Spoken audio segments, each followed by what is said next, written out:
a secret rendezvous that ends up with the lady dead, but the killer was never found. And the last person that she was seen with was her brother-in-law, whom she had an affair with. It's been over 27 years, yet it remains unsolved. Let's dive into this cold-forgotten case and the forbidden affair of Miss Ramipiram Kannickaisparry. Let's dive into this cold-forgotten case and the forbidden affair of Miss Ramipiram Kannickaisparry.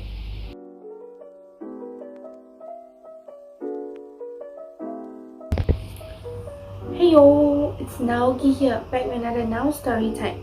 So, I shall try to cover the murder that happened on their anniversary, aka murder anniversary, as a way to cover these cases to ensure that the victims were never forgotten. For today's story, I'm sorry if I pronounce any names wrongly. I don't mean to offend anyone. Today is the 17th April. It's also the 27th murder anniversary of Miss Ramipiram. This is the case of the alleged murderer Nadasan Chandrasekaran.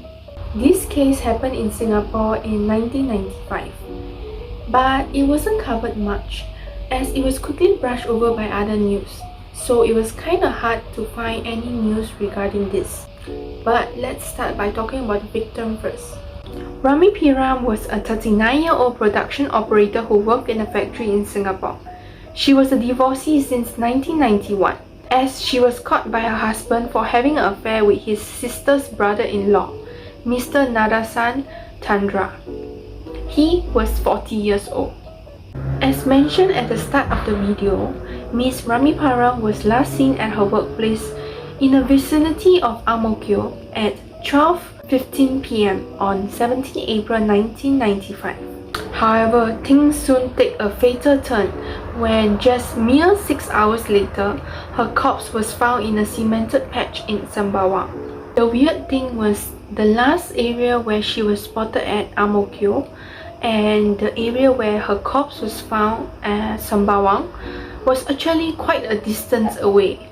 If you refer to a map of Singapore, the distance between Ang Mo Kio and Sembawang is 10 kilometers, which is relatively quite a distance. Besides the distance being a mystery, her assault was extremely violent. She was stabbed 13 times on the face and her neck. Besides that, she was also ran over multiple times. This was definitely not a robbery or hit and run. Her face was specifically attacked in an attempt to destroy the victim's identity. And being ran over multiple times till the body was barely recognizable isn't something what a hit and run was. All evidence directed this case to be intentional, not accidental. On 20th April 1995, 3 days after the murder, Mr. Nadasan Chandra was arrested for murder. He was later charged for murder, but there was a twist. There was only one suspect.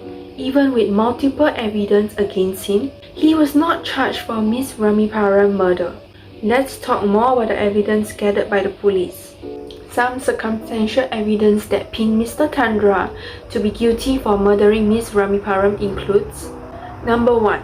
Tire marks that were matched to Mr. Chandra's van was found beside the body. The prosecution stated that the distance between the two tire marks is equivalent to the distance between the left and right of Mr. Chandra's van. The defense stated that this is an unproven claim by the prosecution and that the tire marks does not match the distance between the crime scene. Number 2. A tooth fragment of Miss Ramipiram was found in Mr. Chandra's van. It was matched to be hers after DNA analysis. However, the defense rebutted this claim by the prosecution to be unreliable evidence, as the tooth was sent back to UK, as Singapore did not have any DNA analysis in the early 1990s. So the defense defended that this tooth contained more than one DNA, and it was said to be contaminated due to the multiple people coming into contact with the handling of evidence. Number 3. Jewellery belonging to Miss Ramipiram was found in Mr. Chandra's van. Number 4. Mr. Chandra said to have done a deep cleaning on the evening of that fateful day, and that he had to fix his van for over an hour due to some issues. But when the police brought the van to a mechanic to testify, the mechanic stated that this issue was easily fixable. With the help of a grade 1 mechanic, it should be done and fixed in 20 minutes instead of hours. So Mr. Chandra's alibi of spending hours working on fixing the issue of the van was shaky and unreasonable. But the defense stated that Mr. Chandra's van was over 20 years old, and it was logical for him to spend over an hour trying to fix the van, as the old van engine would turn on and off randomly, which requires more time and effort to trying to fix it. All these evidence are in the support of Mr. Chandra having a motive for the murder.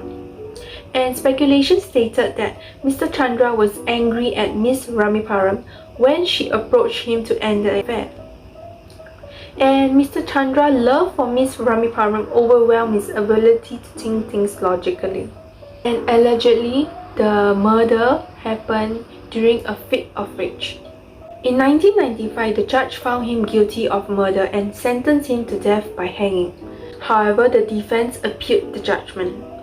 After another round of deliberation, the Court of Appeal dismissed Mr. Chandra's charge of murder. As for the reasons, there were 4 reasons that were brought up.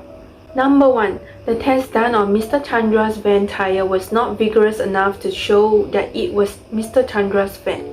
As for the grade 1 mechanic evidence that I mentioned before, saying that it could be fixed within 20 minutes, it was overruled by the defense, as it was stated that Mr. Chandra was not a grade 1 mechanic, so 20 minutes was impossible. Number 2, when the van broke down, it was during lunchtime and it was raining heavily. Hence, the judge found that Mr. Chandra's alibi to be reasonable.